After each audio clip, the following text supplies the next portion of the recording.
everyone, this is Jeanette with Raven Rose 14, and if you're new here, thanks for stopping by, and if you could hit that subscribe button, your support means the world to me.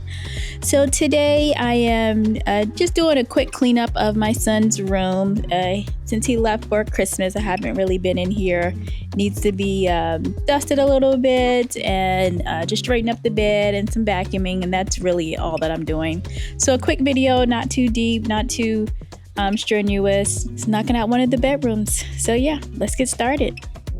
He won't be home again, I think, until spring break. So I'll give him some fresh sheets then to put on the bed. Otherwise, I just like to put the comforter over it, and just so it's not an eyesore when we walk past the room.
So this wraps up the video today. Just something, like I said, quick and to the point. Just cleaning my son's room. Nothing too extravagant. Just some dusting and some vacuuming. So that's it. Thanks for watching.